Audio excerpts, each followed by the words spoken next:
There is almost a minute delay between when I see something on OBS and when I see it on Twitch. Kind of interesting.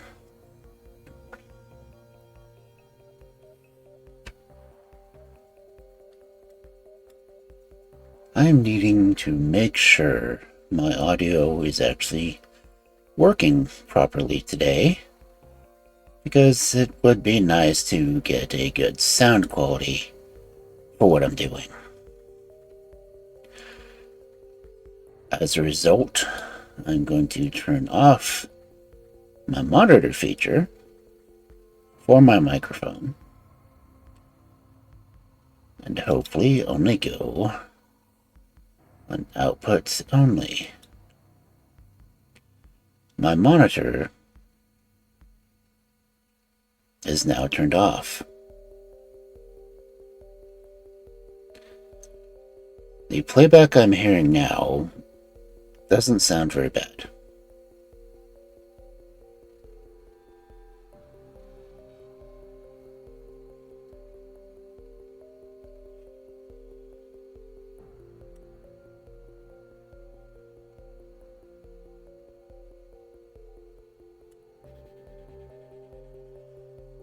I'm currently adjusting my volume to what is roughly at half.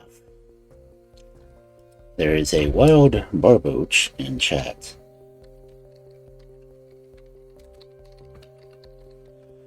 Because chat is not lagging, however, my audio output is.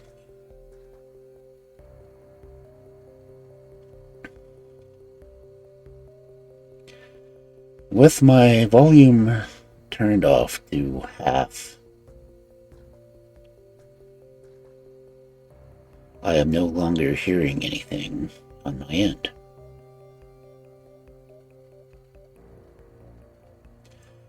I would like to be able to be audible with the volume on a computer to be at half, but apparently it seems that it is not. I can barely hear myself through my headset as it is. My headset volume is set to 50%. My window that I have the stream up on for Stream Manager is set to half.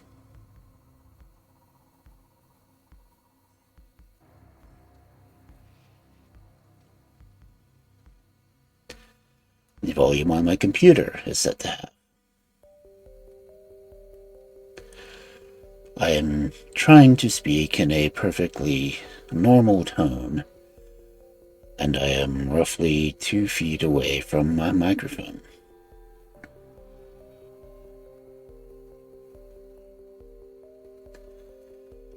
I am hoping everything turns out, although it would seem that my model tracking is not catching my mouth movements. I suppose I should need to try to get it to set up for a audio sync, but I will have to do that at some later point in time.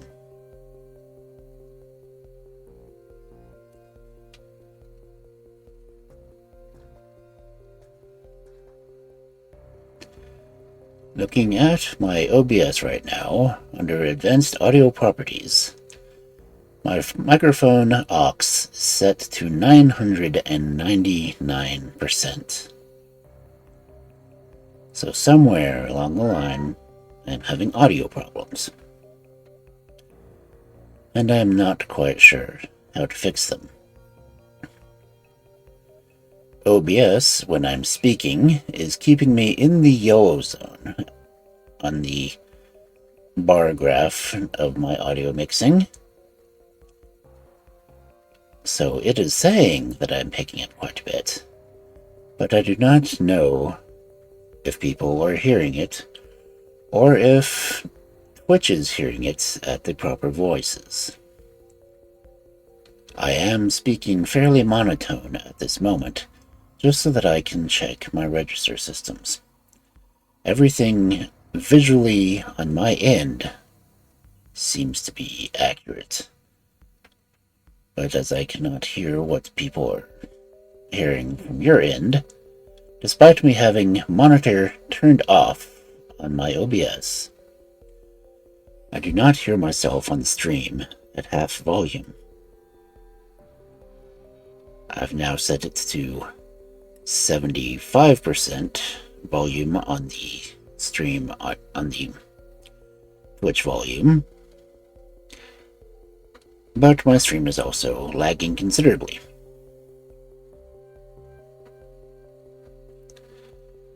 It is still sounding fairly low to me.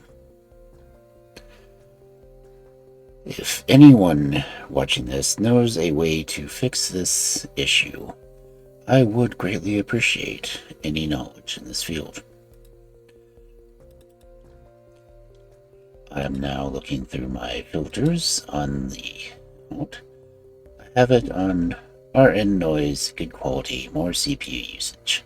I'm turning it down to speaks, low CPU usage, low quality, and I'm dropping suppression to negative 10 decibels. Which properties do I need to look at, Guilty?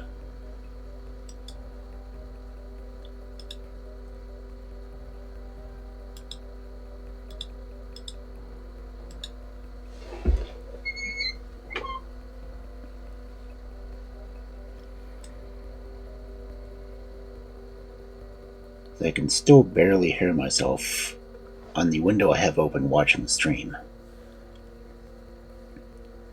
But looking at the audio mixer, it is saying I'm staying in the yellow.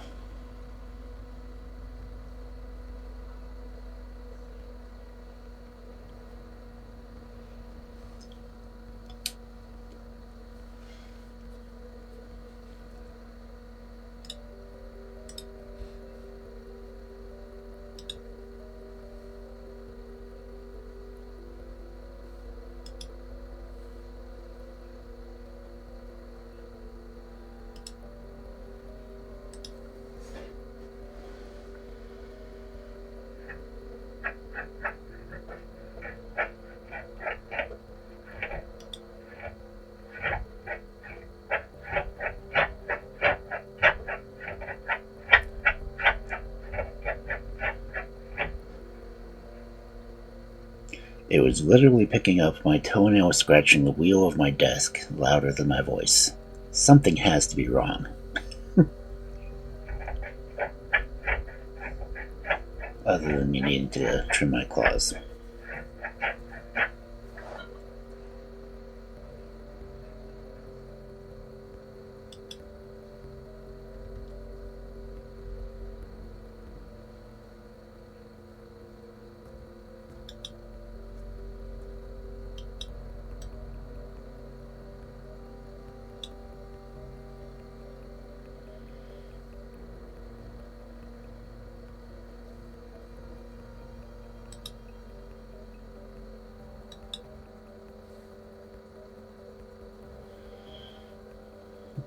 I'm not seeing anything else I can fix on here that I haven't already tried.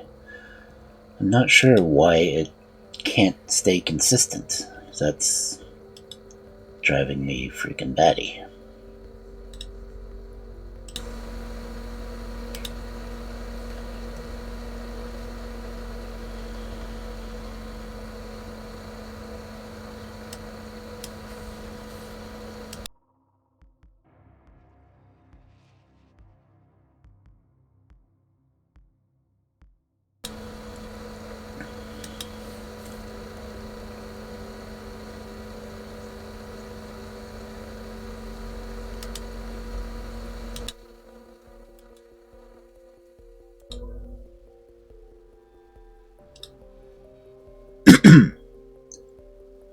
Well, that came up a lot louder, but that was me coughing, so it doesn't quite qualify.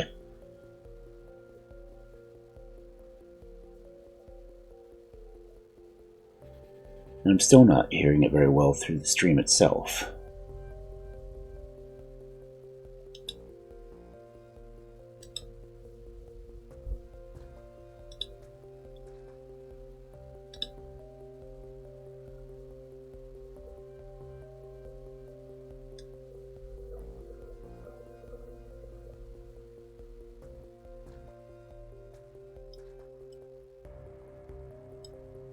Even the Windows system listening for my microphone volume is at 80 right now.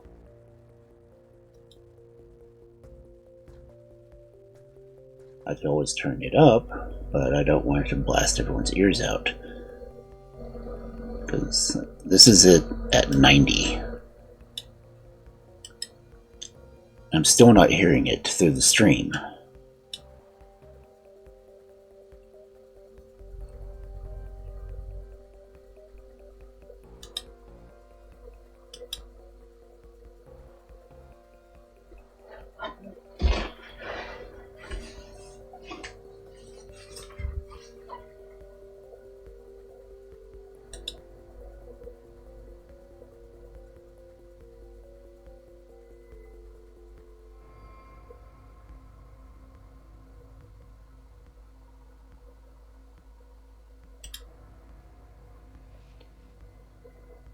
Of course, it would be nice if my stream would sync up with the actual OBS instead of being so freaking lag behind.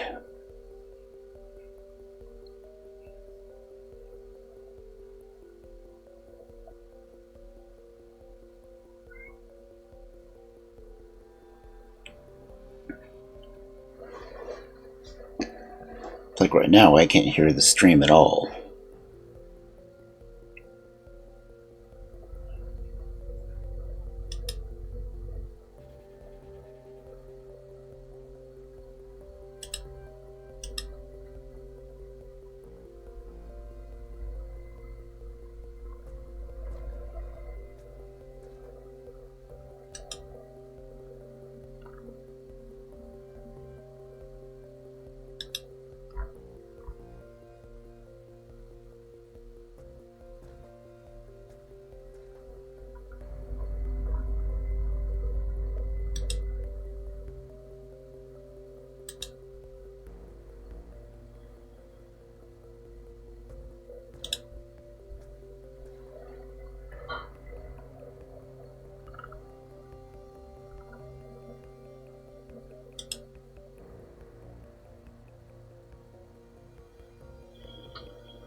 Okay, now I've got the input volume set all the way up to 100 through Windows. I'm seeing a little bit of a change on OBS now that OBS is saying I'm blaring it out.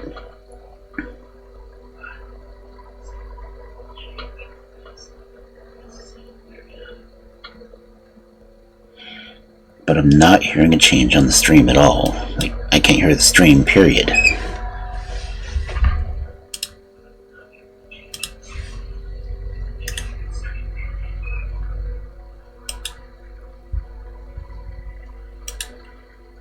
Checking another browser real quick.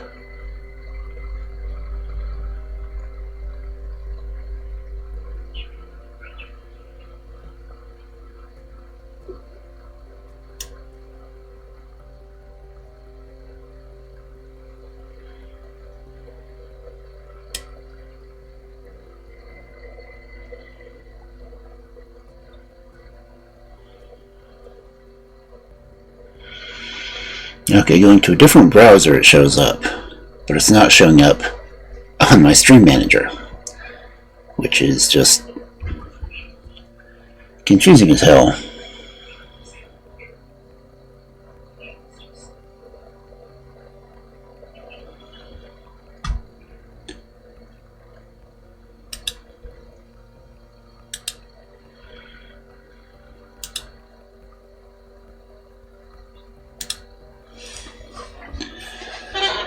But anyway, I should probably get through it.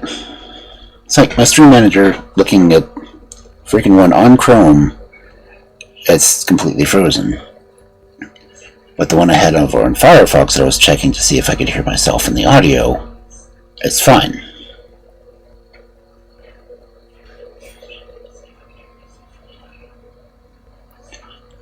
So I don't know if it's just Chrome that's being a general pain in the ass or what.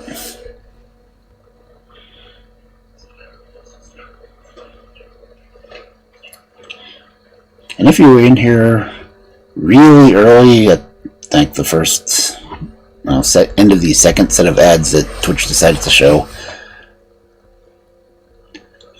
I slipped in a minor sample of my new opening screen.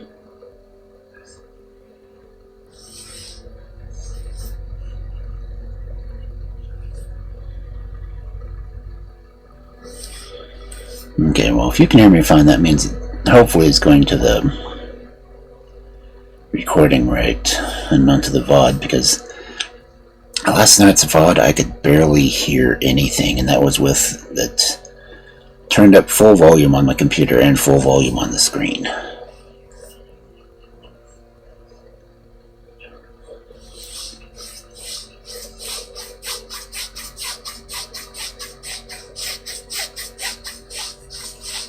There is a wild monkey.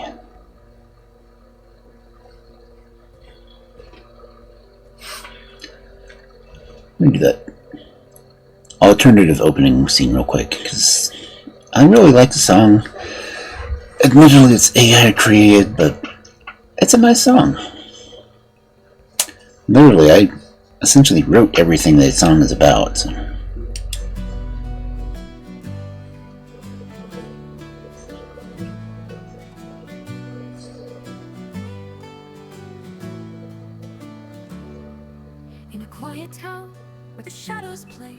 There's a little bookshop tucked away. During the day he wears a human face, the wolf from the lore in a cozy space. Dusty toes. Okay, no freebies. Why is the model up there?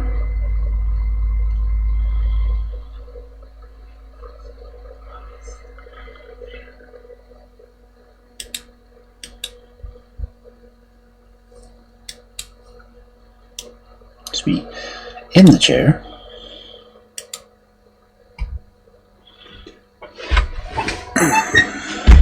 Ouch.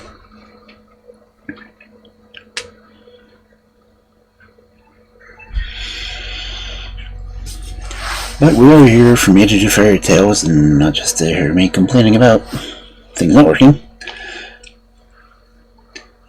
Nice of the extreme delay for Sabat.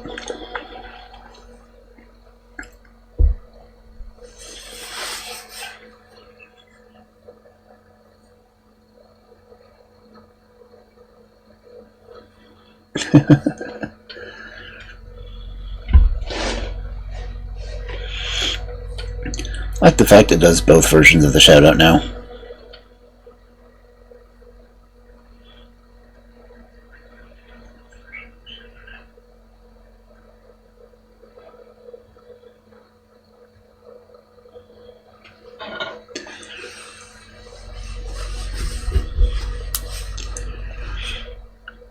Yeah, I'm currently reworking all of the scenes, so trying to get everything set up for a fairly new look. I don't know if they're even still working on my second model, but it was a free one, so I'm not overly concerned. If it was one I paid for, I'd be urging a lot more, but I'm not that worried about it.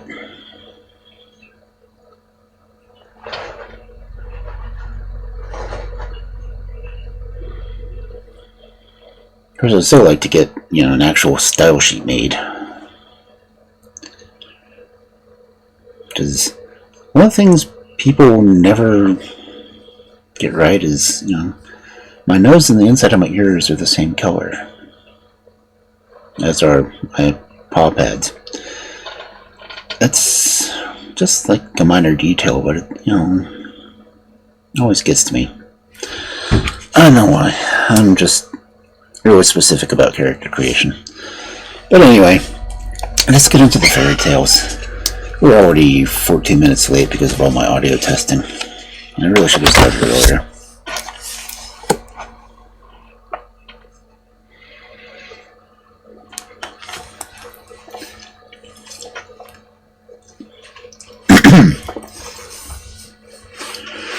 something kind of interesting. Last week we had Yanni and the Draken.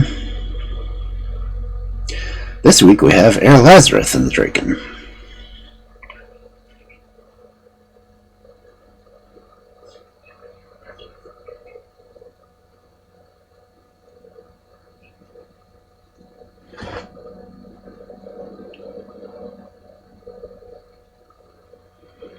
What's really weird is this one shares elements with so many other stories that if anyone ever listens to my entire catalog of stories, that I think I've got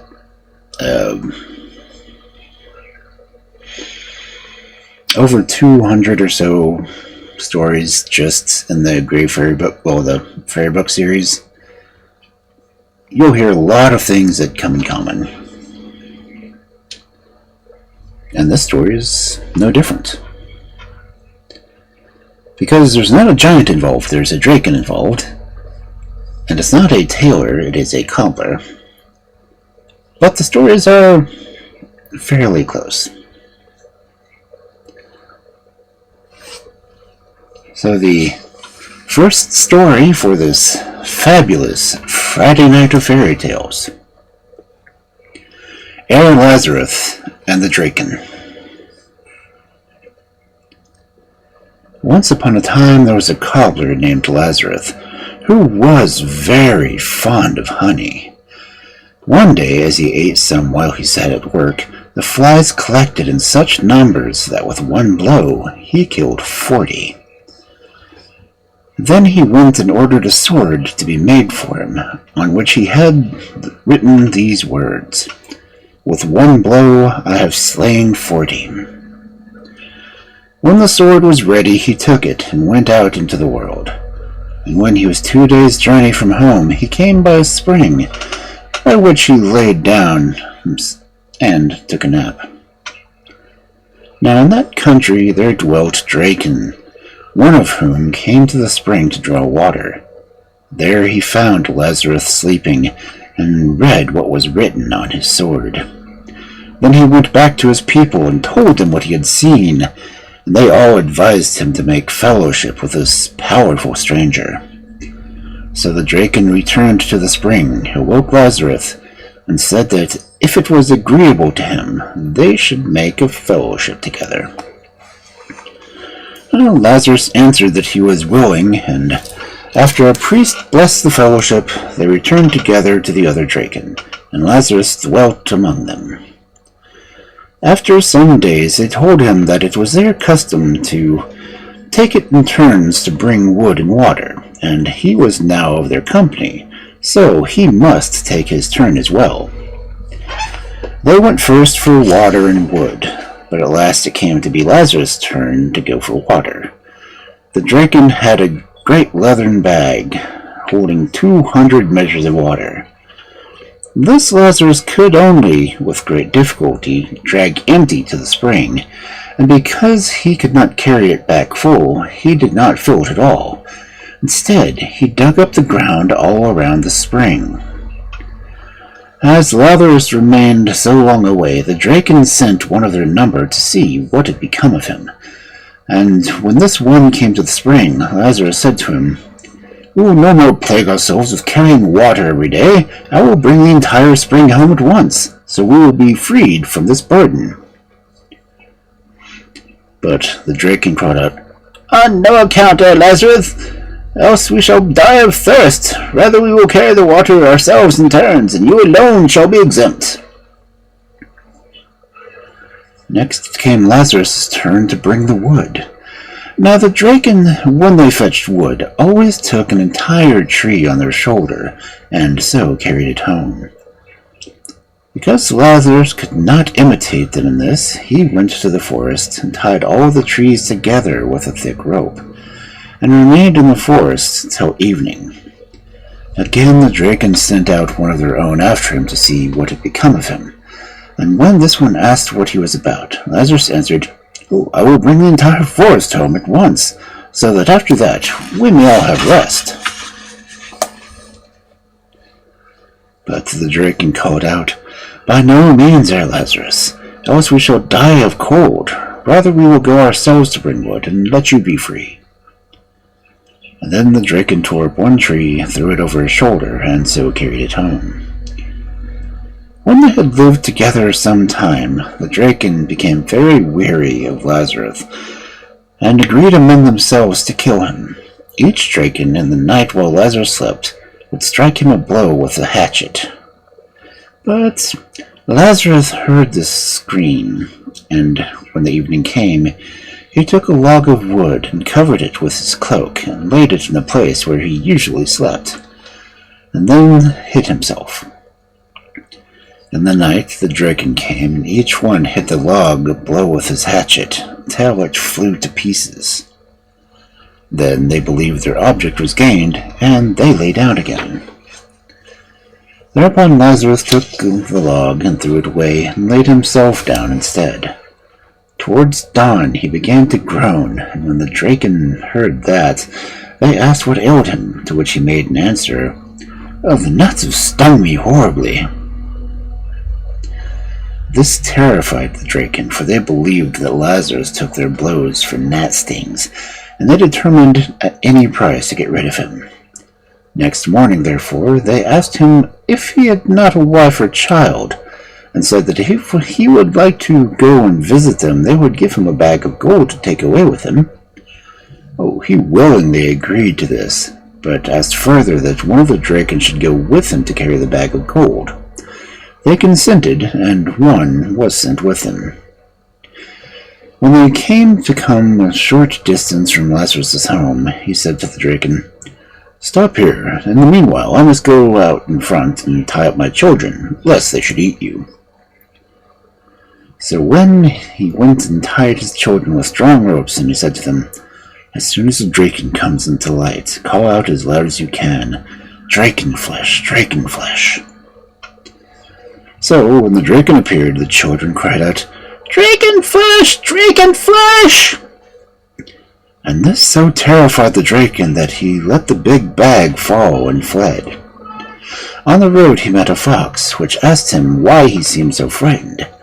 He answered that he was afraid of the children of Herr Lazarus, who had been within a hair-breadth of eating him up.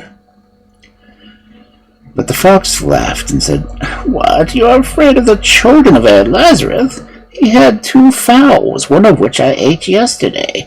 The other I will go and fetch now. If you do not believe me, come and see for yourself, but you must tie yourself to my tail." Then the Draken tied himself on the fox's tail, and went back with it to Lazarus' house, in order to see what it could arrange. There stood Lazarus with his gun raised ready to fire, who, when he saw the fox coming along with the Draken, he called out to the fox, "Did I not tell you to bring all the Draken, and you bring me only one?" Then the Draken heard that. He made off to the right about at once, and ran so fast the fox was dashed to pieces against the stones. When Lazarus had got quit of the Draken, he built himself, with their gold, a magnificent house, in which he spent the rest of his days in great enjoyment.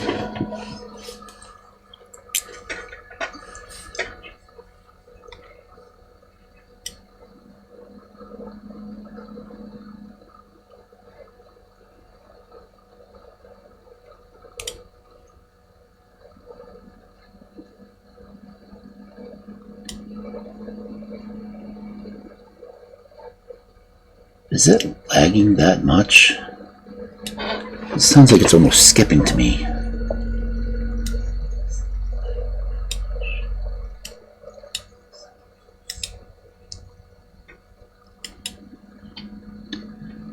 I know it's like breaking up.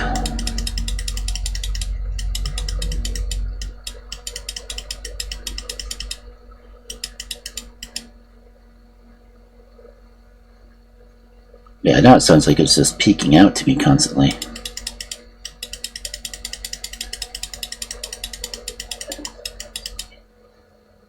Ooh, that's not the right one. Microphone, okay.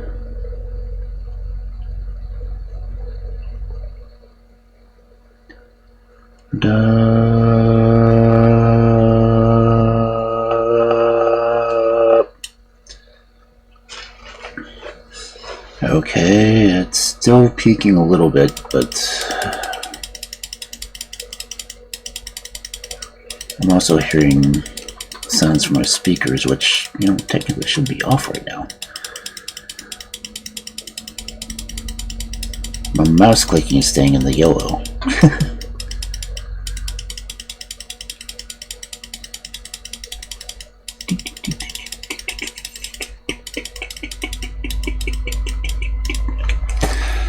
Okay, so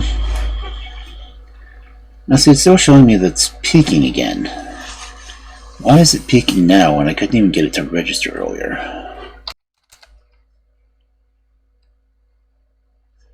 Okay, now it's dropped down. Okay, maybe here it looks decent. I don't know how it sounds though, because I can't hear it right.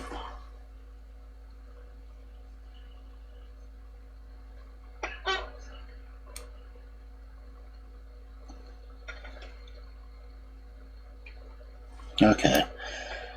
Now, with my regular speaking voice, it's staying in the yellow and peaking in the red occasionally. So hopefully that's roughly in the right area.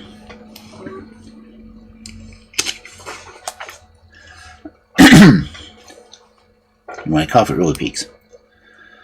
Okay, so I guess I will continue reading.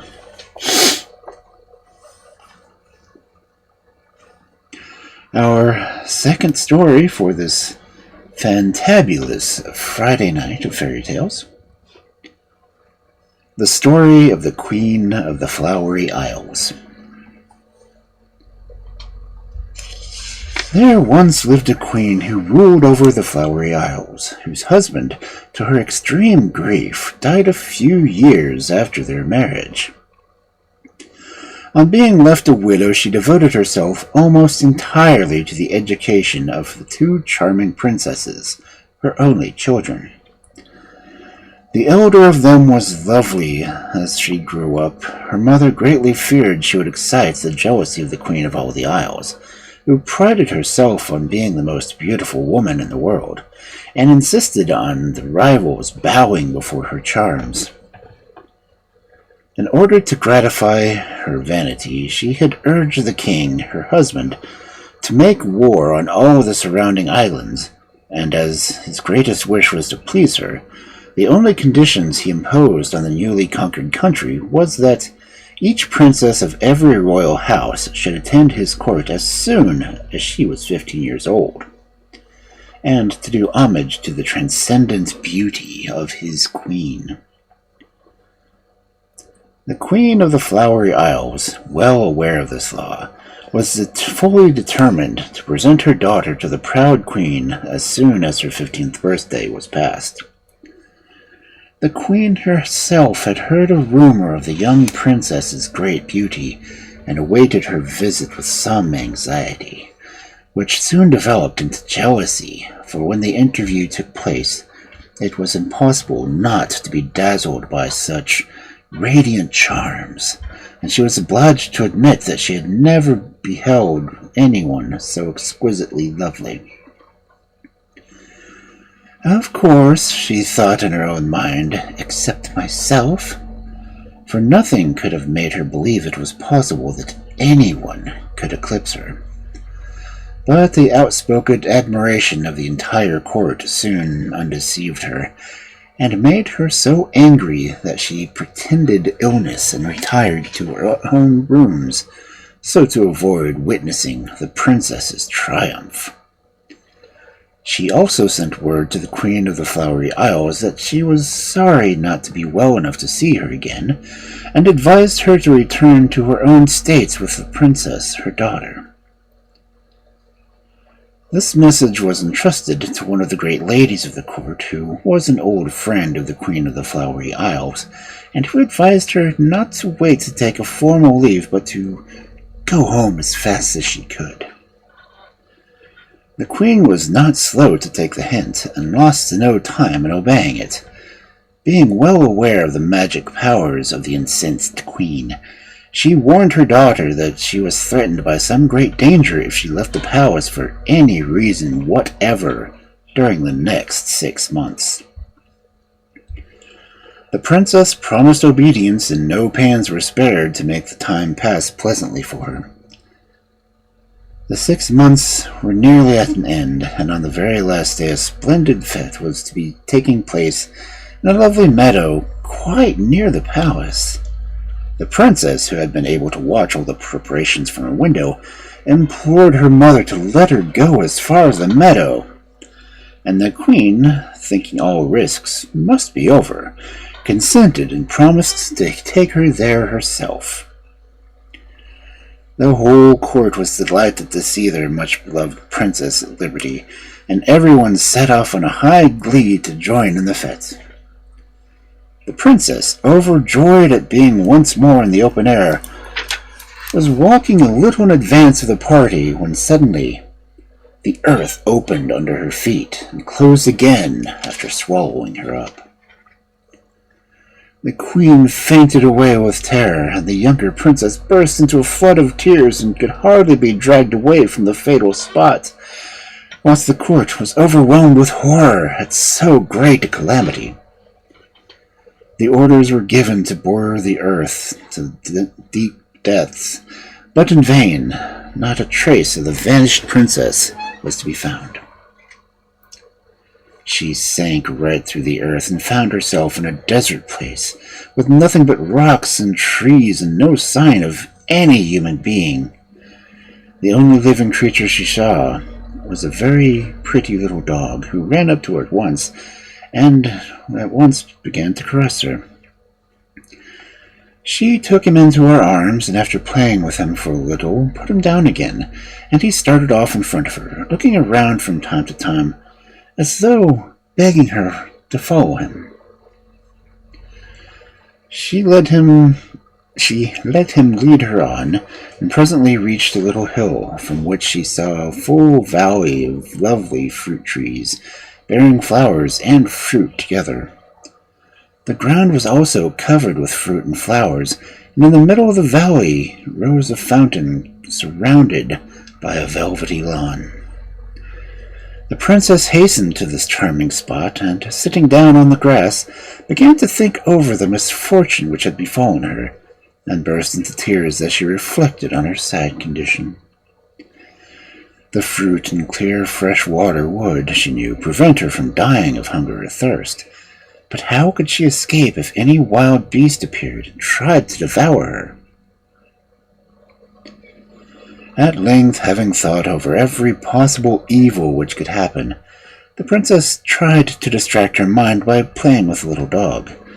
She spent the whole day near the fountain, but as night drew on, she wondered what she would do, when she noticed that the little dog was pulling at her dress. She paid no heed to him at first, but as he continued to pull her dress and then run a few steps in one particular direction, she at last decided to follow.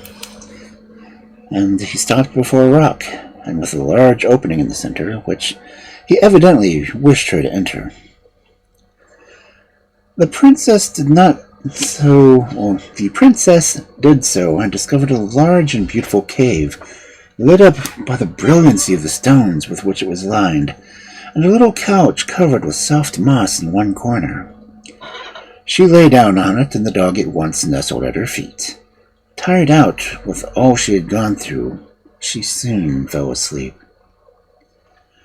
The next morning she was awakened very early by the songs of many birds. The little dog woke up too and sprang round her in his most caressing manner. She got up and went outside, the dog as before running on foot in front of her, turning back constantly to take her dress and to draw her on. She let him have his way, and he soon led her back to the beautiful garden where she spent part of the day before. Here she ate some fruit and drank some of the water from the fountain, and felt as if she had made an excellent meal. She walked among the flowers and played with her little dog, and at night she returned to sleep in the cave. In this way the princess passed several months, and as her first terrors died away, she gradually became more resigned to her fate. The little dog, too, was a great comfort, and was her constant companion. One day she noticed that he seemed very sad and did not even caress her as usual.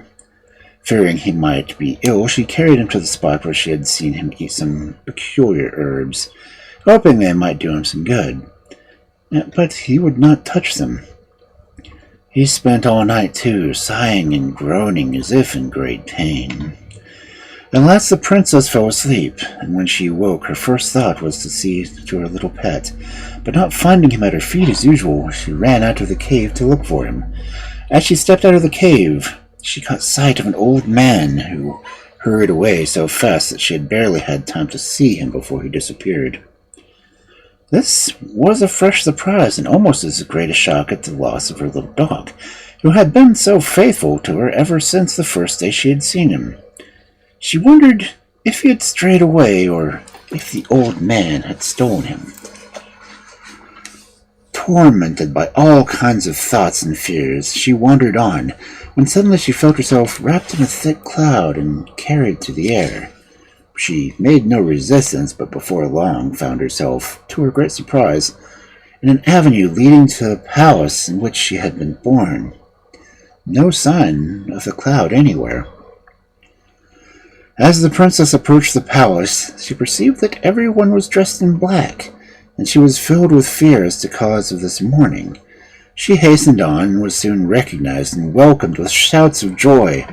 Her sister, hearing the cheers, ran out and embraced the wanderer with tears of happiness, telling her that the shock of her disappearance had been so terrible that their mother had only survived it a few days. Since then, the younger princess had worn the crown, which she now resigned to her sister, to whom it had rightfully belonged. But the elder wished to refuse it, and would only accept the crown on the condition that her sister would share with her in the power. The first acts of the new queen were to do the honor to the memory of her dear mother, and to shower every mark of generous affection on her sister. Then, being still grieved at the loss of her little dog, she had a careful search made for him in every country, and when nothing could be heard of him, she was so grieved that she ordered half of her kingdom to whoever should restore him to her. Many gentlemen of the court, tempted by the thought of such a reward, set off in all directions in search of the dog, but all returned empty-handed to the queen, who, in despair, announced that since life was unbearable without her little dog, she would give her hand in marriage to the man who brought him back. The prospect of this prize quickly turned the court into a desert, nearly every courtier starting on the quest. Whilst they were away, the queen was informed one day that a very ill-looking man wished to speak with her. She desired him to be shown into a room where she was sitting with her sister. On entering her presence, he said that he was prepared to give the queen her little dog, if she on her side was ready to keep her word. The princess was the first to speak. She said that the queen had no right to marry without the consent of the nation, and that on so important an occasion the general council must be summoned. The queen could not say anything against the statement, but she ordered an apartment in the palace to be given to the man, and desired the council to meet on the following day.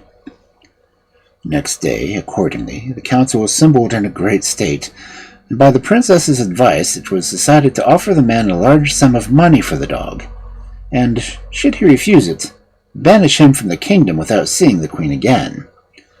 The man refused the price offered and left the hall. The princess informed the queen what had passed, and the queen approved of all, but added that she was her own mistress, and she made up her own mind to advocate her throne, and to wander through the world till she had found her little dog. The princess was much alarmed by such a resolution, and implored the queen to change her mind. Whilst they were discussing the subject, one of the chamberlains appeared to inform the queen that a bay was covered with ships. The two sisters ran to the balcony and saw a large fleet in full sail for the port. and in little time they came to the conclusion that the ships must have come from a friendly nation, as every vessel was decked with gay flags, streamers, and pennons, and the way was led by a small ship flying a great white flag of peace. The Queen sent a special messenger to the harbor, and was soon informed that the fleet belonged to the Prince of the Emerald Isles, who begged leave to land in her kingdom and to present his humble respects to her. The Queen at once sent some of the court dignitaries to receive the prince and to bid him welcome. She waited him seated on her throne, but rose on his appearance, and went a few steps to meet him, then begged him to be seated, and for about an hour kept him in close conversation. The prince was then conducted to a splendid suite of apartments, and the next day he asked for a private audience. He was admitted to the Queen's own sitting room, where she was sitting alone with her sister. After the first greetings, the prince informed the Queen that he had some very strange things to tell her, which she only would know to be true. "Madam," he said, "I am the neighbor of the Queen of all the Isles, and a small isthmus connects part of my states with hers. One day, when hunting a stag, I had the misfortune to meet her, and not recognizing her, I did not stop to salute her with all the proper ceremony. You, madam, know better than anyone how revengeful she is, and that she is also a mistress of magic. I learnt both facts at my cost. The ground opened under my feet, and I soon found myself in a far distant region, transformed into a little dog, under which shape I had the honor to meet your majesty. After 6 months, the Queen's vengeance not yet satisfied, she further changed me into a hideous old man, and in this form I was so afraid of being unpleasant to your eyes, madam, that I hid myself in the depths of the woods, where I spent 3 months more. At the end of that time I was so fortunate to meet a benevolent fairy who delivered me from the proud Queen's power, and told me all your adventures and where to find you. I now come to offer you a heart which has been decidedly yours since we first met in the deserts." A few days later, a herald was sent to the kingdom to proclaim the joyful news of the marriage of the Queen of the Flowery Isles with the young prince. They lived happily for many years, and ruled the people well. As for the bad queen, whose vanity and jealousy had caused them so much mischief, the fairies took all her power away as a form of punishment.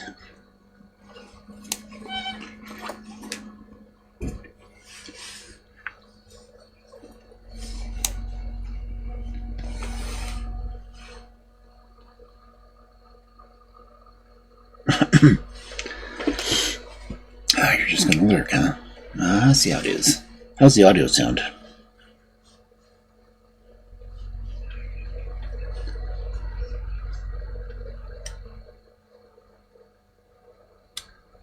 So I feel like I keep peeking out and it's cutting my voice off.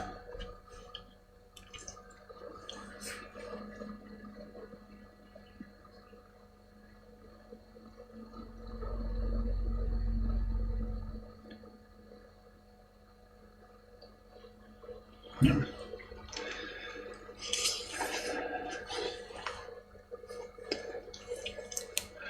Either that or my system is just stuttering so bad on the stream that it's just skipping the audio altogether. I don't know.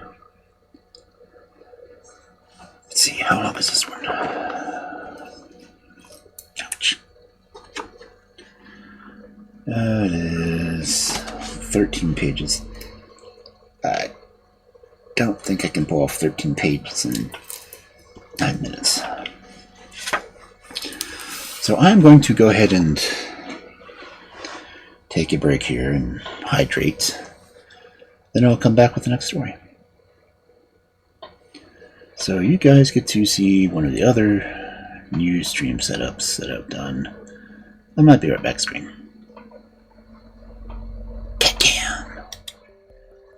No, meow.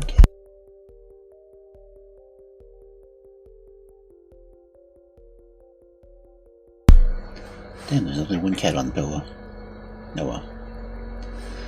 Go ahead and start the ads.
It's cat cam.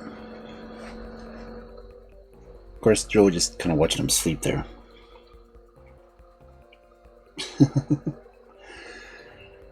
Oh well, they're furry babies. So, how's Ultima? Cat cam on for a little bit longer.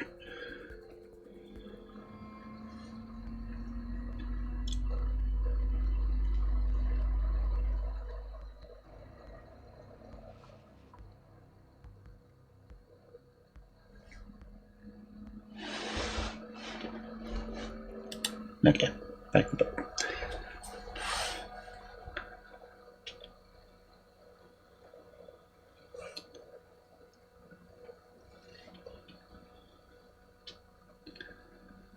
So, any further in the Ultima Underworld?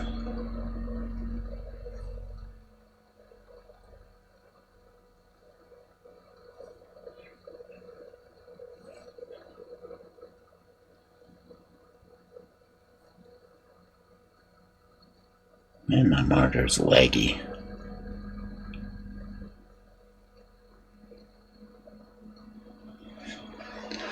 Yeah, that's the easiest way to play is keep making the progress. Tails are doing good.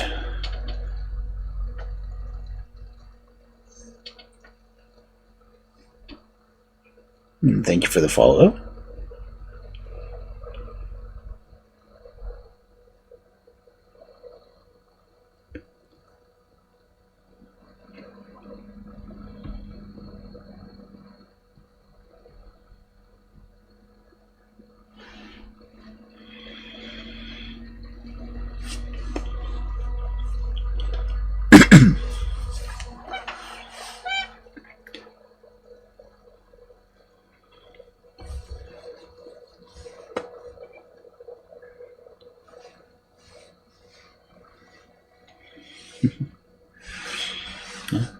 Thank you for coming in.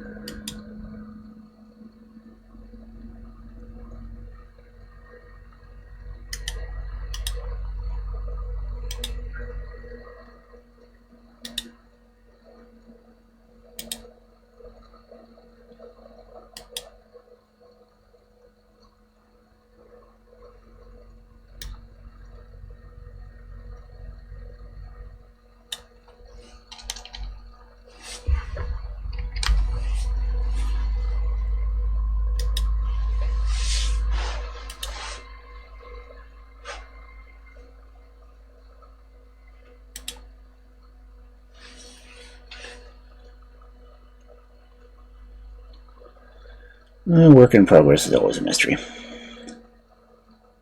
I just like using my cat cam. Let's see, I don't have my books set up on the new one yet. Because I'm going to be doing this one eventually.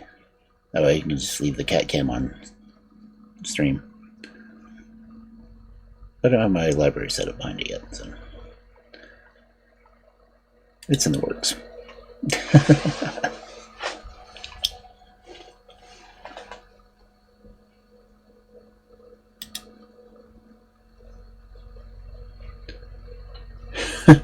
90 main scenes? Dang. Ah, okay.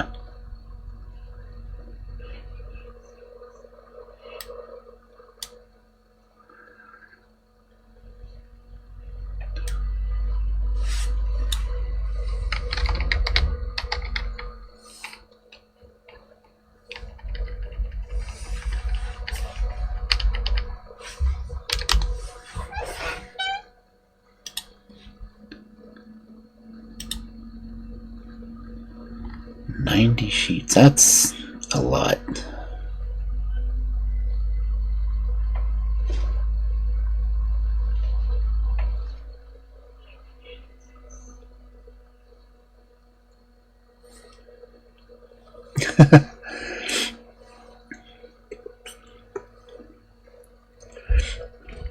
Yeah, it does help to have, at least one protagonist. As if it was just 90 lines. Still, it's not bad.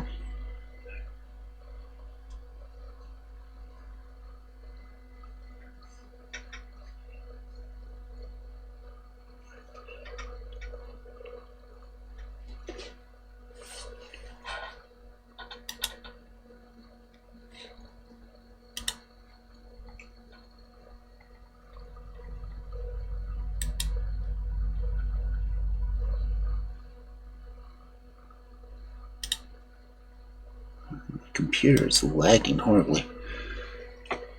Hey, Papa Penguin!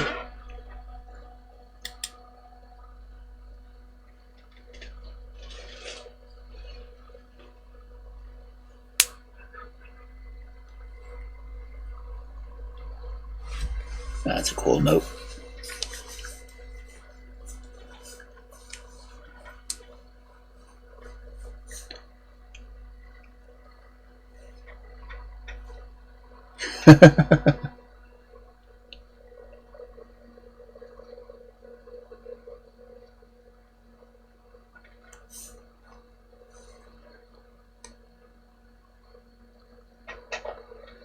I'm doing a lot of lurking.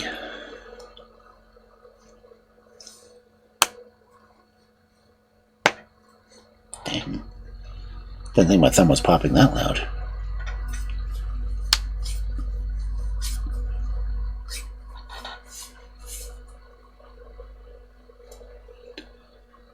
That has been interesting from what I've seen of it. Almost max memory. Dang.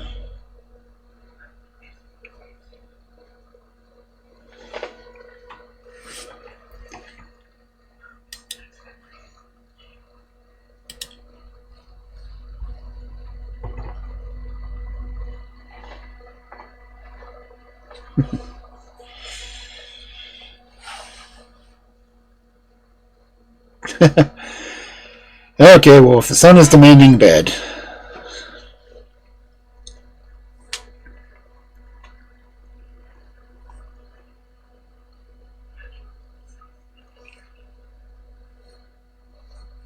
Plenty of east.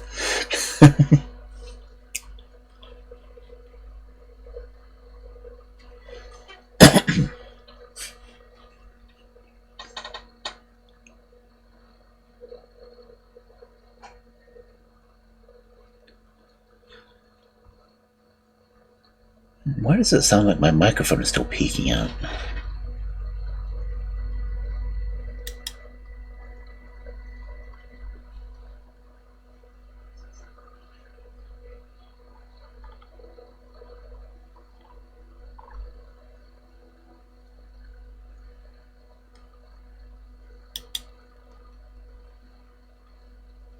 I've been having to tweak my microphone all night.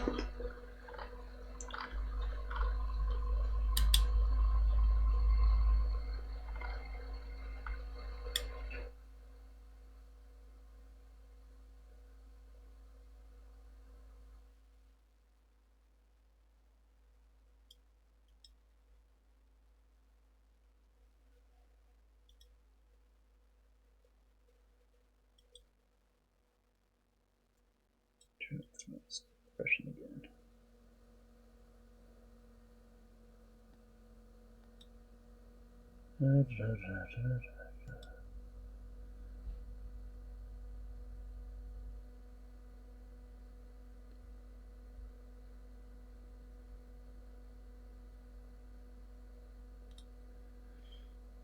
Congrats on getting first.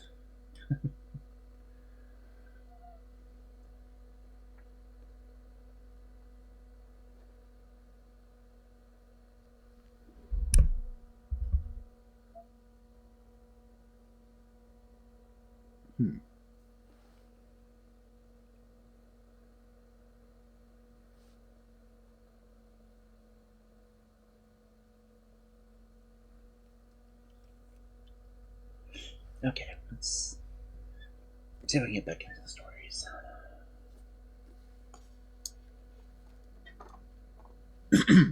Yeah, that was definitely a last minute catch on that one.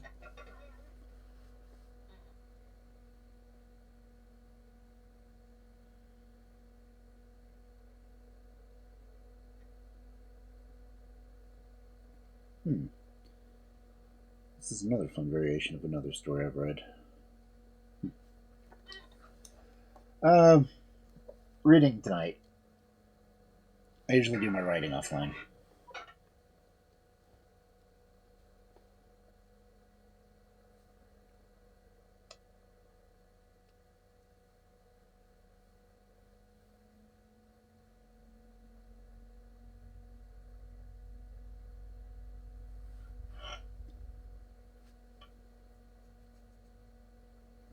which is funny because I actually have a scene, well, a scene on OBS that's actually set up for writing. Well, it was set up. I'm not at my desk anymore. Oh.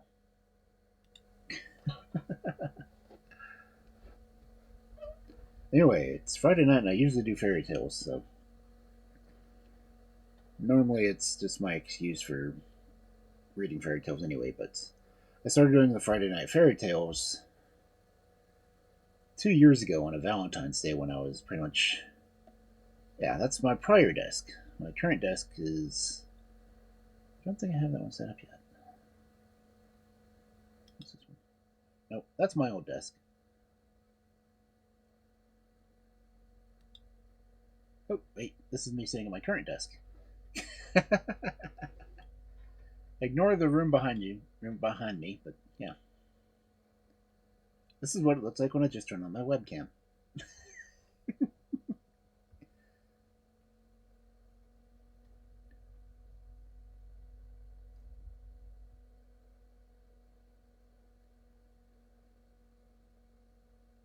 Yeah, my library desk is this one.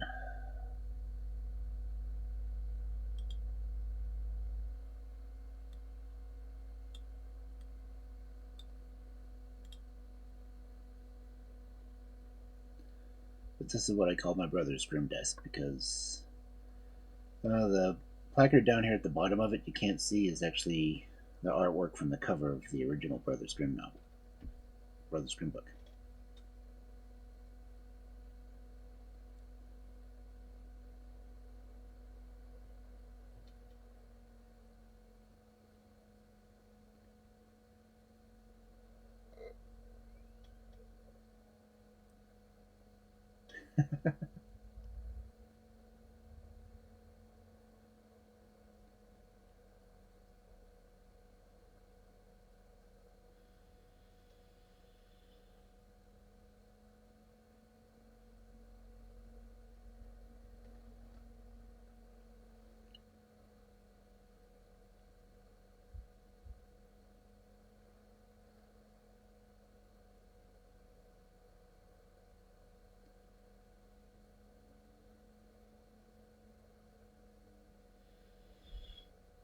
Of course, sadly, since I wear glasses, my webcam doesn't, track my eyes that well, so I'm like blinking every time I turn my head.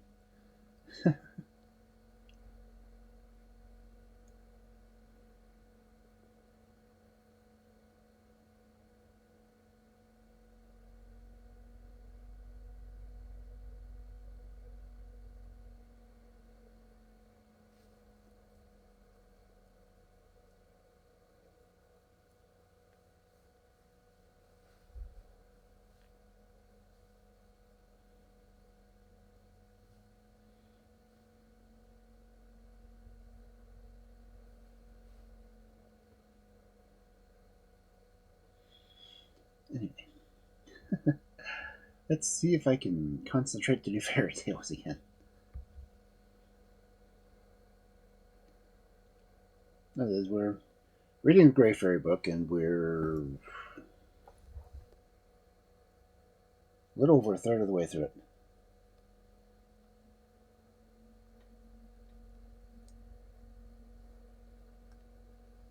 Click projects. Yeah. Game ideas, because I can't code. I know how that is. Poem series, miniseries, one off. Lots of writing.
So the next story for this fabulous Friday night of fairy tales,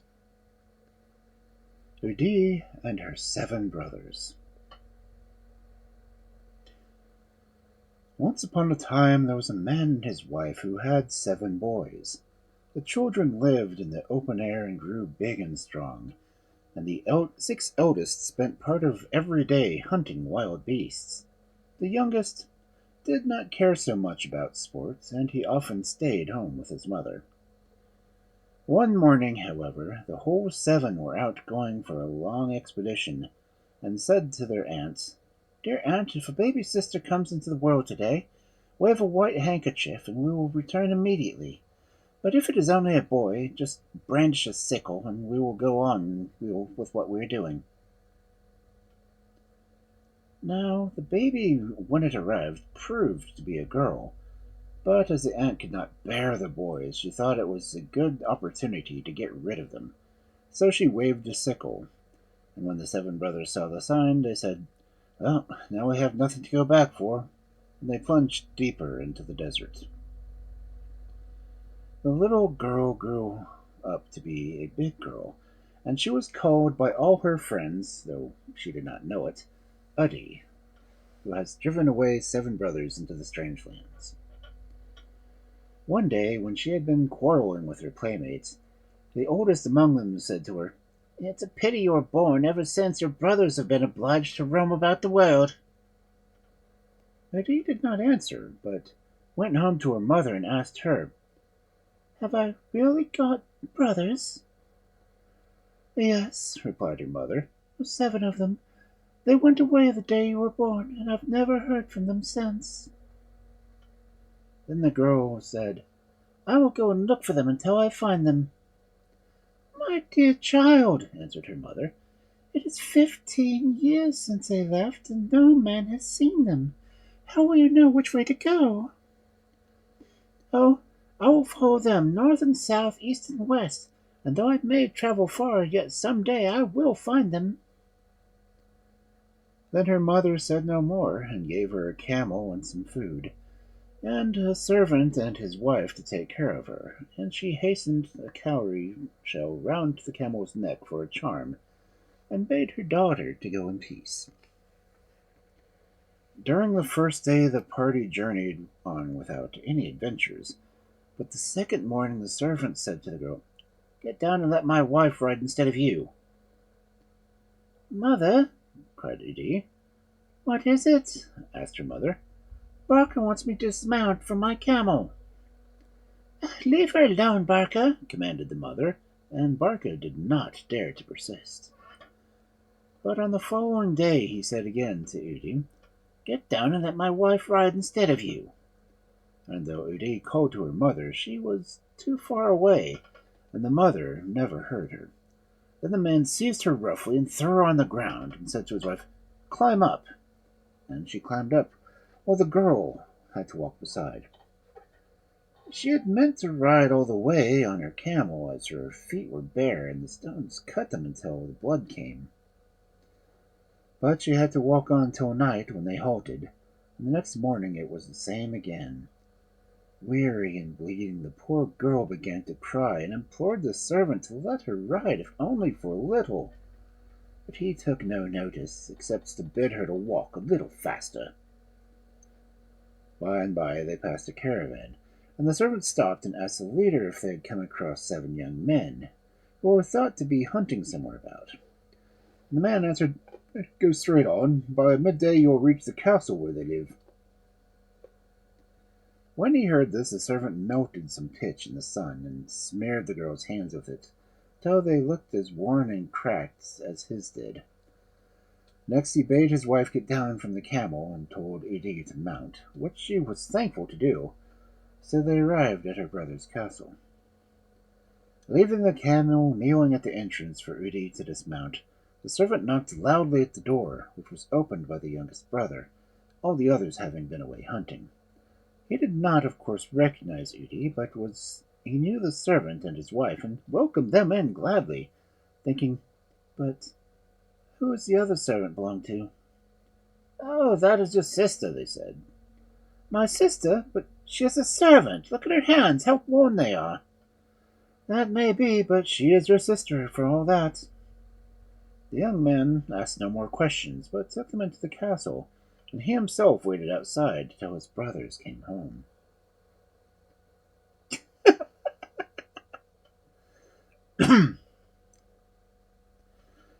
As soon as they were alone, the servant whispered to Udea, "If you dare tell your brothers that I made you walk, or that I smeared you with pitch, I will kill you."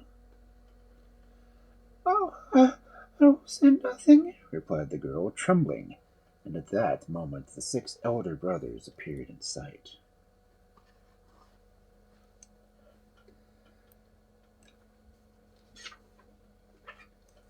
"I have some good news for you," said the youngest, hastening to meet them. "Our sister is here." "Nonsense," they answered. "We have no sister. You know that the child was born a boy." "But that is not true," he replied. "She is here with Barca and his wife.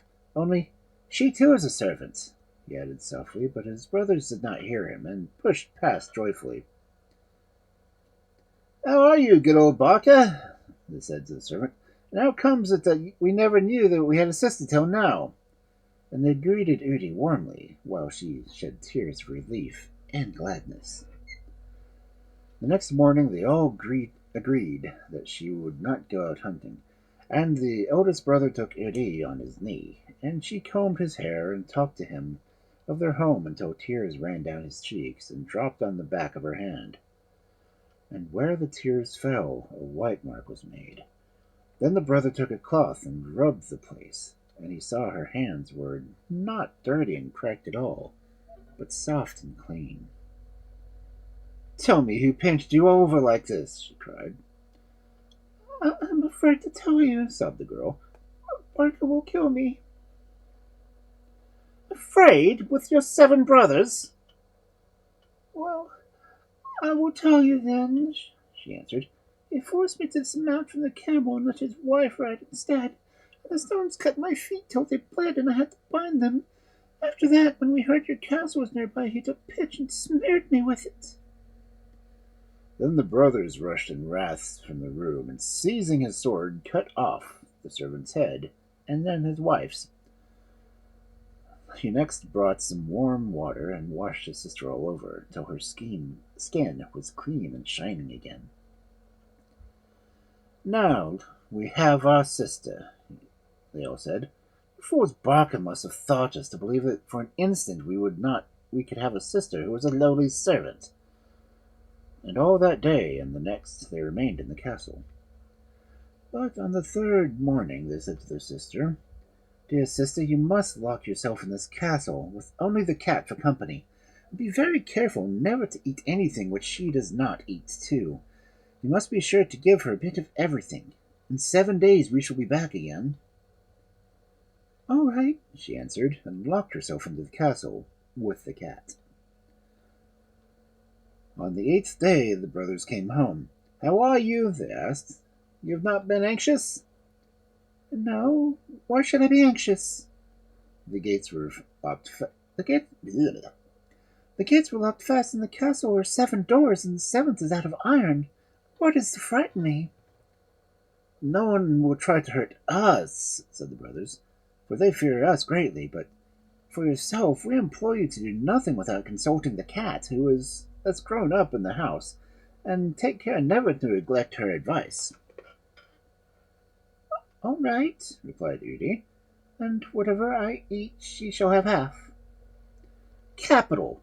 And if you're ever in danger, the cat will come to us and tell us. Only owls and pigeons which fly around your windows know where to find us." "This is the first I've heard of the pigeons," said Udea. "Why did you not speak of them before?" "We always leave them food and water for 7 days," replied the brothers. "Ah," said the girl, "if I had only known, I would have given them fresh food and water.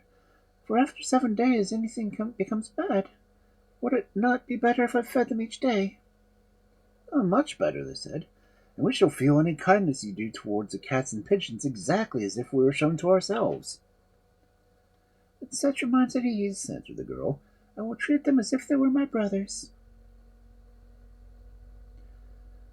That night the brothers slept in the castle, but after breakfast next morning they buckled on their weapons and mounted their horses and rode off to their hunting grounds, calling out to the sister, "Mind you, let nobody in till we come back."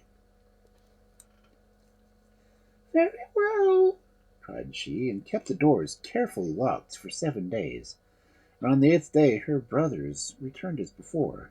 Then, after spending one evening with her, they departed as soon as they had finished breakfast.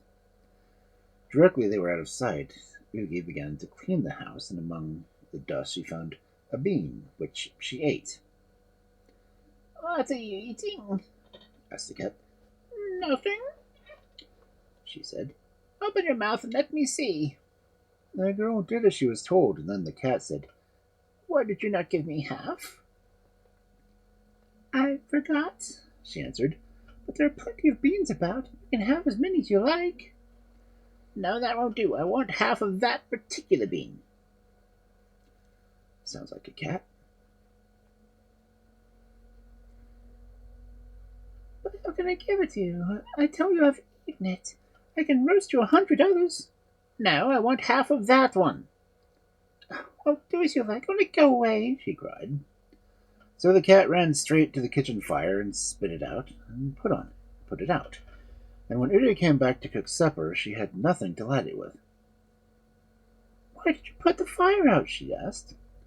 "Just to show you how nicely you would be able to cook the supper. Didn't you tell me that to do what I liked?" The girl left the kitchen and climbed up on the roof of the castle and looked out. Far, far away, for she could hardly see it, was the glow of a fire. "I'll go and fetch a burning coal from there and light my fire," thought she, and opened the door to the castle. And when she reached the place where the fire was kindled, a hideous man-eater was crouching over it. "Peace be with you, grandfather," she said. "The same to you," replied the man-eater. "What brings you here, Udea?" "I came to ask a lump of burning coal to light my fire with." "Do you want a big lump or a little lump?" "Why, what difference does that make?" she said. "If you have a big lump, you must give me a strip of your skin from your ear to your thumb. If I give you a little lump, you must give me a strip from your ear to your little finger." Udea, who thought that one sounded as bad as the other, said she would take a big lump, and when the man-eater had cut the skin, she went home again, and she hastened on a raven beheld the blood on the ground, and plastered it with earth, and stayed with her till she reached the castle. And as she entered the door he flew past, and she shrieked from fright, for up to that moment she had not seen him. In her terror she called for him. "May you get the same start as you've given me." "Why should you wish me harm?" asked the raven, pausing in his flight. "When have I done you a service?" "What service have you done me?" she said. "Oh, you shall soon see," replied the raven, and with his bill he scraped away at the earth till he smeared blood all over and flew away. In the night the man-eater got up and followed the blood till he came to Udea's castle. He entered through the gate, which he had left open, and went on till he reached the inside of the house. But here he was stopped by 7 doors, 6 of wood and 1 of iron, and all were fast locked. And he called through them, "Oh, Udea, what did you see your grandfather doing?" "I saw him spread silk under him and silk over him, and lay himself down in a 4-post bed." When he heard that, the man-eater broke in one door and laughed and went away. On the 2nd night he came back and asked her again what she had seen her grandfather doing, and she answered him as before, and he broke in another door and laughed and went away. So each night till he reached the 7th door. Then the maiden wrote a letter to her brothers and bound it around the neck of a pigeon and said to it, "O thou pigeon, thou servest my father and my grandfather. Carry this letter to my brothers and come back at once." And the pigeon flew away. It flew and it flew and it flew till it found the brothers. The eldest unfastened the letter from the pigeon's neck and read what his sister had written. I am in a great strait, my brothers. If you do not rescue me tonight, tomorrow I shall be no longer living, for the man-eater has broken open 6 doors, and only the iron door is left. Make haste, post haste. Quick, quick, my brothers, he cried. What's the matter? Said they. If we cannot reach our sister tonight, tomorrow she will be prey of the man-eater. And without more words they sprang on their horses and rode like the wind. The gate of the castle was thrown down when they entered the court and called loudly for their sister. But the poor girl was so ill with fear and anxiety that she could not speak. Then the brothers dismounted and passed through the 6 doors till they stood before the iron one, which was still shut. "Udea, open!" he cried. "It's only your brothers!" She rose and unlocked the door, and throwing herself at the neck of the eldest brother, burst into tears. "Tell us what has happened," he said. "Now the man-eater traced you here." "It was a cat's fault," replied Udea. "She put out the fire so that I cannot cook. Oh, about a bean! I ate one and forgot to give her any." "But we told you in particular," said the eldest brother, "never to eat anything without sharing with the cat." "Yes, but I tell you I forgot," answered Udea. "Does man-eater come here every night?" asked the brothers. "Every night," said Udea. "And he breaks one door and then goes away." Then all the brothers cried together, "We will dig a great hole and fill it with burning wood and spread a covering on the top. When the man-eater arrives, we will push him into it." So they all set to work and prepared a great hole and set fire to the wood till it reduced to a mass of glowing charcoal. And when the man-eater came and called as usual, "Udea, what did you see your grandfather doing?" she answered, "I saw him pull off an ass's skin and devour the ass, and he fell in the fire, and the fire burned him up." Then the man-eater was filled with rage, and he flung himself upon the iron door and burst it in. On the other side stood Udea's 7 brothers, who said, "Come, rest yourself a little on this mat." And the man-eater sat down, and fell right into the burning pit which was under the mat, and they heaped on more wood till nothing was left of him, not even a bone. Only one of his fingernails had blown away, and it fell into an upper chamber where Udea was standing, and struck under one of the nails of her own finger, as she sank lifeless to the earth. Meanwhile her brothers sat below waiting for her, and wondering why she did not come. "Oh, what could have happened to her?" exclaimed the eldest brother. "Perhaps she has fallen into the fire too." So one of the others ran upstairs and found his sister stretched out on the floor. "Udea, Udea!" he cried, but she did not move nor reply. Then he saw that she was dead, and rushed down to his brothers in the courtyard and called out, "Come quickly, our sister is dead!" In a moment they were all beside her and knew that it was true, and they made a bier and laid her down on it, and placed her across a camel, and said to the camel, "Take her to her mother, but be careful not to halt by the way, and let no man capture you, and see you kneel down before no man, save him who shall string to you. But to him who strings, then kneel."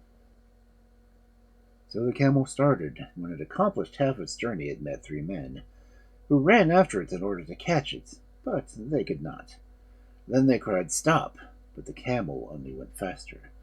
The 3 men panted behind till one said to the others, "Wait a minute, the string of my sandal is broken." The camel caught the word string and knelt down at once.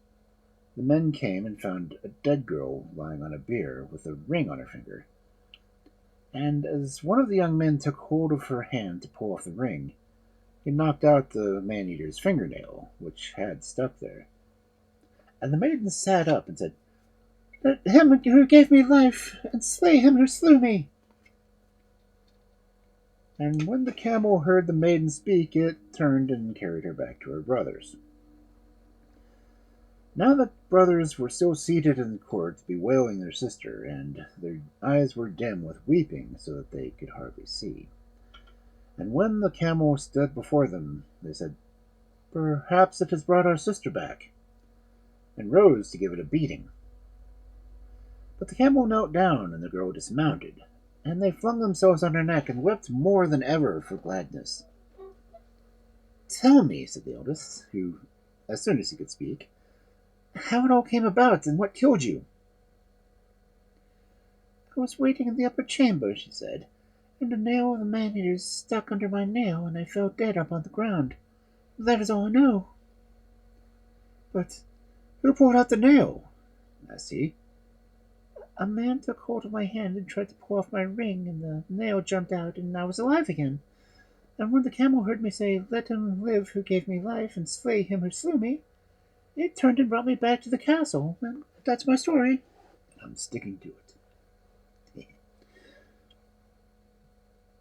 She was silent, and the eldest brother spoke. "Will you listen to what I have to say, my brothers?" And they replied, "Well, how should we not hear you? Are you not our father as well as our brother?" "Then this is my advice. Let us take our sister back to our father and mother, that we may see them once more before they die." And the young men agreed, and they mounted their horses and placed their sister in a litter on the camel, and so they set out. At the end of 5 days' journey they reached the old home where the father and mother dwelt alone. And the heart of their father rejoiced, and he said to them, "Dear sons, why did you go away and leave your mother and me to weep for you night and day?" "Dear father," answered the son, "let us rest a little now, and then we will tell you everything from the beginning." "All right," replied the father, and patiently waited for 3 days. And on the morning of the 4th day, the eldest brother said, "Dear father, would you like to hear of our adventures?" "Oh, certainly I would." "Well, it was our aunt who was the cause of our leaving home, for we agreed that if the baby was a sister, she should wave a white handkerchief, and if it was a brother, she should brandish the sickle, for then we would know nothing to come back for, and we might wander far away. Now our aunt could not bear us, and she hated us to live in the same house with her, so she brandished the sickle, and we went away. And that is all our story." And that is all of this story.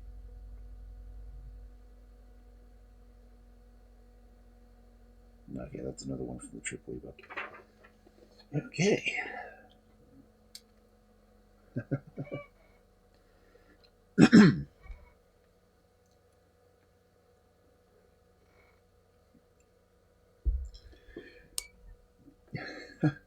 Fairy tale harder.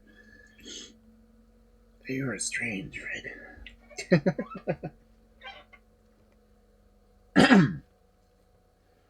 Okay.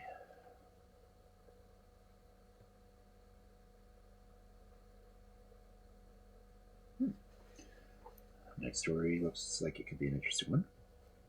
Because our next story, The White Wolf.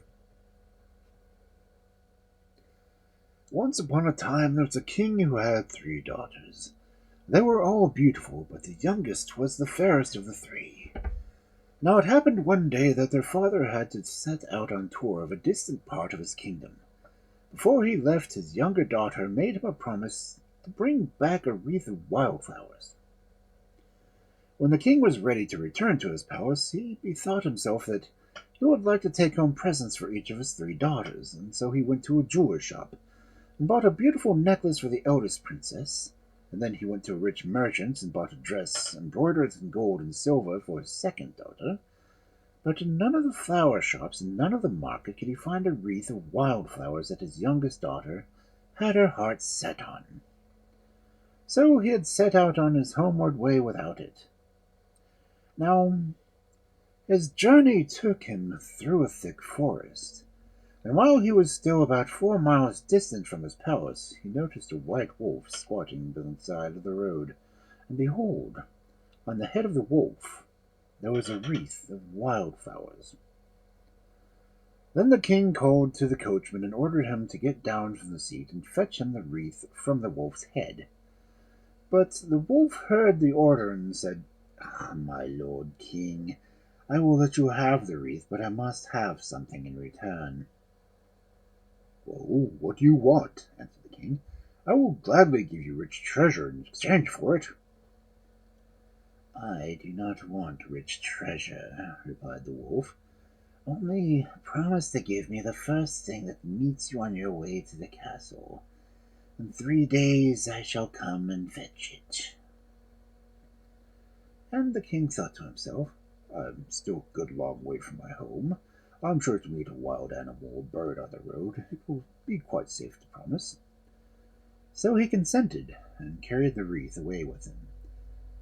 But all along the road he met with no living creature till he turned to the palace gates, where his youngest daughter was waiting to welcome him home.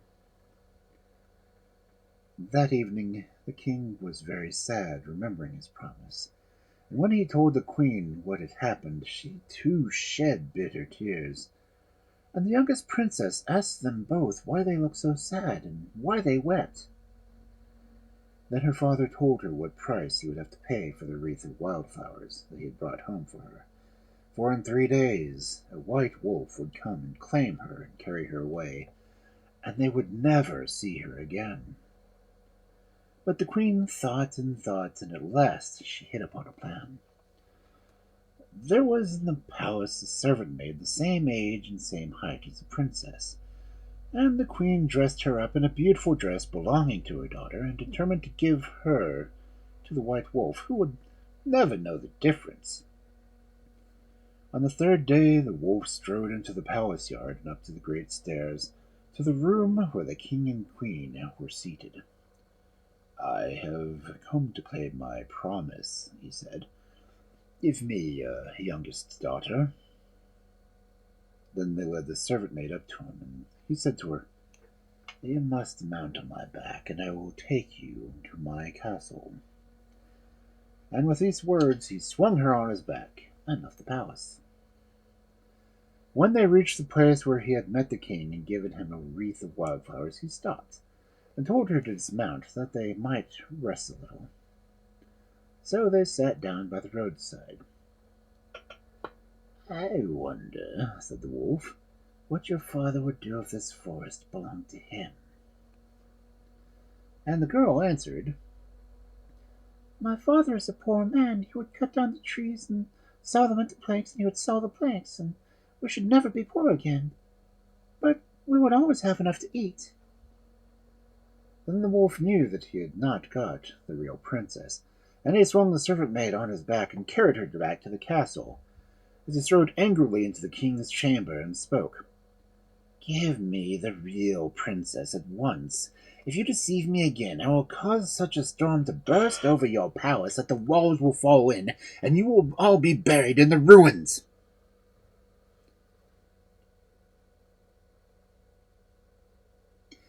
Then the king and queen wept, but they saw there was no escape. So they sent for their youngest daughter, and the king said to her, Dearest child, you must go with the white wolf, for I promised you to him, and I must keep my word. So the princess got ready to leave her home, but first she went to her room to fetch the wreath of wildflowers, which she took with her. Then the white wolf swung her on his back and bore her away. But when they came to the place where he had rested with the servant maid, and told her to dismount that he might rest a little on the roadside, he turned to her and said, I wonder what your father would do if this forest belonged to him. And the princess answered, My father would cut down the trees and turn it into a beautiful park and gardens, and he and his courtiers would come and wander among the glades in the summertime. This is the real princess, said the wolf to himself, but aloud he said, Mount my back once more, and I will bear you to my castle. And when she was seated on his back, he set out through the woods, and he ran and ran and ran, till at last he stopped in front of a stately courtyard with massive gates.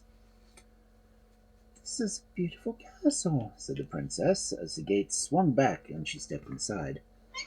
If only I were not so far away from my father and mother. But the wolf answered, At the end of the year we will pay a visit to your father and mother.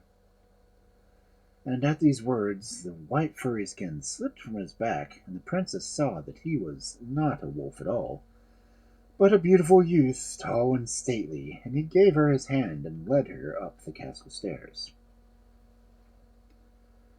One day, at the end of half a year, he came into her room and said, "My dear one, we must get ready for a wedding. Your eldest sister is going to be married, and I will take you to your father's palace. When the wedding is over, I shall come and fetch you home.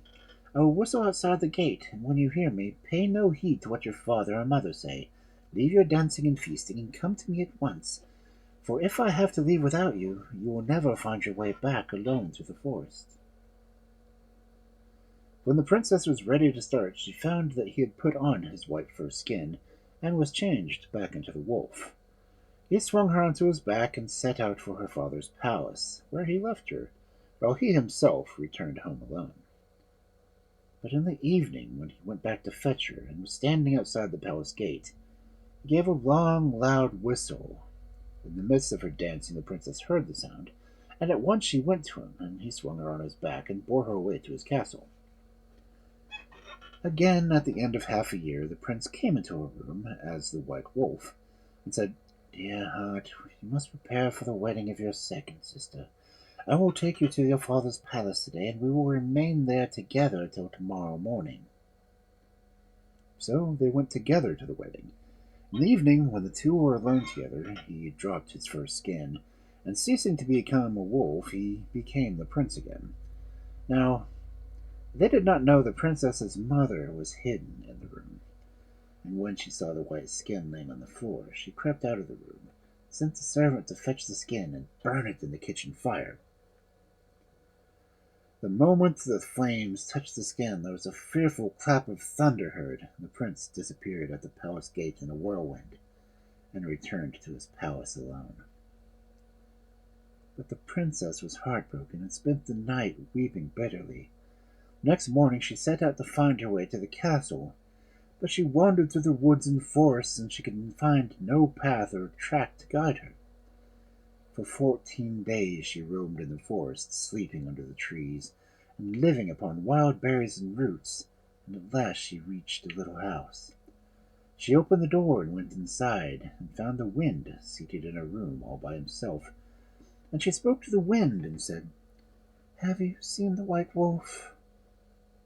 And the wind answered, "All night and all day I've been blowing around the world, and have only just now come home. But I have not seen him." But he gave her a pair of shoes in which he told her she would be able to walk 100 miles with every step. And then she walked through the air till she reached a star, and she said, "Tell me, star, have you seen the white wolf?" But the star answered, "I have been shining all night, and I have not seen him." But the star gave her a pair of shoes, and told her that if she put them on, she would be able to walk 200 miles in one stride. So she drew them on and walked to the moon. And she said, "Dear moon, have you not seen the white wolf?" But the moon answered, "All night long I have sailed through the heavens, and I have only just now come home, but I did not see him." But he gave her a pair of shoes, in which she would be able to cover 400 miles in a single stride. So she went to the sun. "Dear sun, have you seen the white wolf?" And the sun answered, "Yes, I have seen him. He has chosen another bride, for he thought you had left him, and would never return, as he is preparing for the wedding. But I will help you. Here are a pair of shoes. If you put these on, you will be able to walk on ice or glass, and to climb the steepest places. And here is a spinning wheel, which you will use to be able to spin moss into silk. And when you leave me, you will reach a glass mountain. Put on the shoes that I have given you, and with them you will be able to climb quite easily. At the summit you will find the palace of the white wolf." Then the princess set out, and before long she reached the glass mountain, and at the summit she found the White Wolf's palace, and the sun had set. But no one recognized her, as she had disguised herself as an old woman, and had wound a shawl around her head. Great preparations were going on in the palace for the wedding, which was to take place the next day. Then the princess, still disguised as an old woman, took out her spinning wheel and began to spin moss into silk. And as she spun, the new bride passed by, and seeing the moss turn into silk, said to the old woman, "Little mother, I wished you would give me that spinning wheel." And the princess answered, "I will give it to you if you allow me to sleep tonight on the mat outside the prince's door." And the bride replied, "Oh, yes, you may sleep on the mat outside the door." So the princess gave her the spinning wheel, and that night, winding the shawl around her so that no one would recognize her, she lay down on the mat outside the White Wolf's door. And when everyone in the palace was asleep, she began to tell the whole of her story. She told how she had been one of 3 sisters, and that she had been the youngest and fairest of the 3, and that her father had betrothed her to a white wolf. And she told how she had gone first to the wedding of one sister, and then with her husband to the second, but how her mother had ordered the servants to throw the white fur skin into the kitchen fire. And then she told of her wandering through the forest, and how she sought the white wolf weeping, and how the wind, the star and moon, and the sun had befriended her, and had helped her to reach his palace. When the white wolf heard all the story, he knew that it was his first wife, who had sought him out, and had found him, after such great dangers and difficulties. But he said nothing, for he waited till the next day, when many guests, kings and princes from far countries, were coming to his wedding. Then when all the guests were assembled in the banqueting hall, he spoke to them, and he said, "Hearken to me, you kings and princes, for I have something to tell you. I had lost the key to my treasure casket, so I ordered a new one to be made. But I have since found the old one. Now which of these keys is better?" Then all the kings and royal guests answered, "Well, certainly the old key is better than the new one." "Then," said the wolf, "if that is so, my former bride is better than my new one." And he sent for the new bride, and gave her in marriage to one of the princes who was present. Then he turned to his guests and said, "And there is my former bride." And the beautiful princess was led into the room and seated beside him on his throne. "I thought she had forgotten me, and that she would never return. But she has sought me everywhere, and now we are together once more, and we shall never part again." Yay!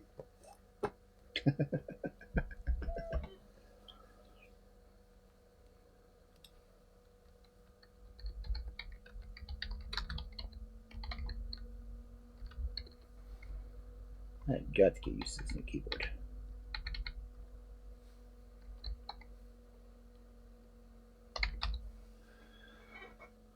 But I missed the frou-frou. Oh well.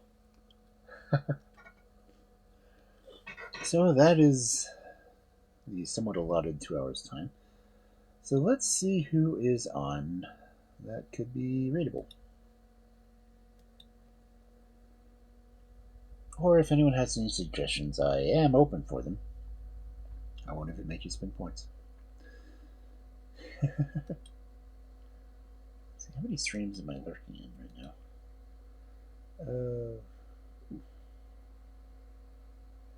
Okay. Helping right, Moxie.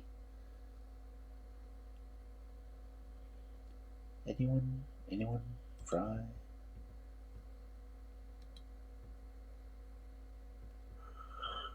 Ugh. Anyone writing and reading right now? I must open the category.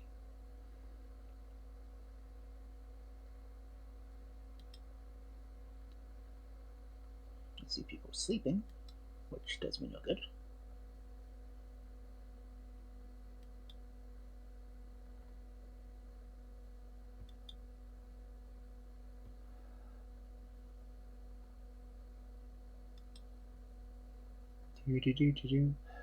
Any requests? Anyone?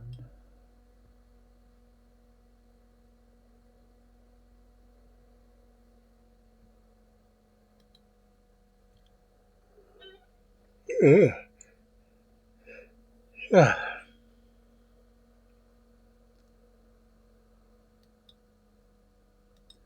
I haven't looked to see how many people here.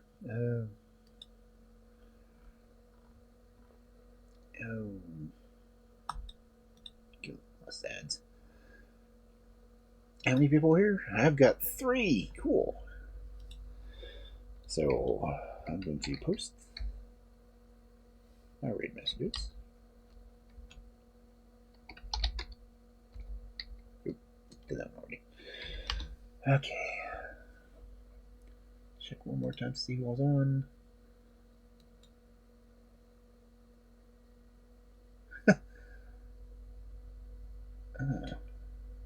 Everyone rated Papa Penguin. And Papa Penguin rated Moxie. Okay, well that makes it easier.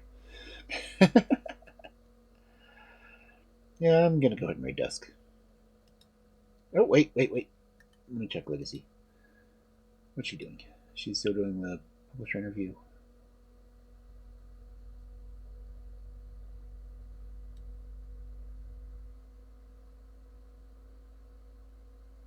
She's been on for 4 hours. Why can I not hear her?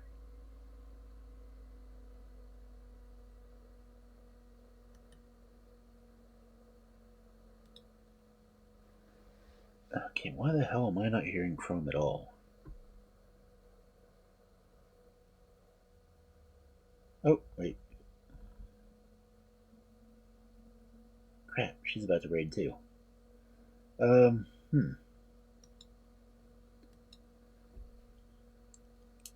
And I can't hear what she's saying, so I don't know who she's raiding.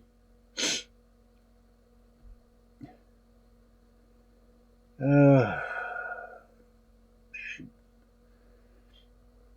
No, I don't think she'd raid me.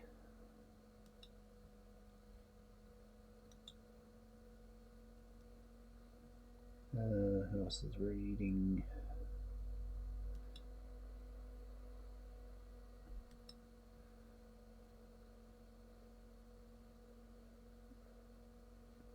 Why can I not hear anything on Chrome?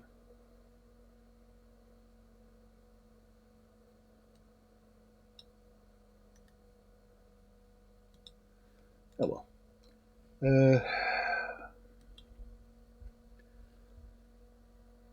Let's go and go to my closing screen.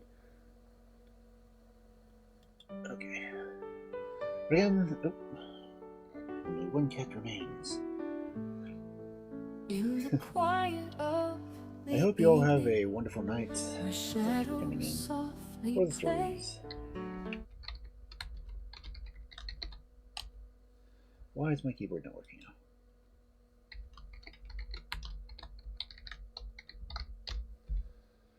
Yeah.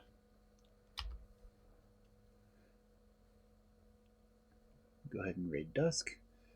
And again, thank you all for... Why is it on that one? This one. Okay, yeah. Have a good night, everyone. Night, Fred. In the quiet of the evening, And the the outro. shadows softly play. A fairy tale Okay. Have a good night, everyone. sheds his skin, gently drifting away, with a twinkle in his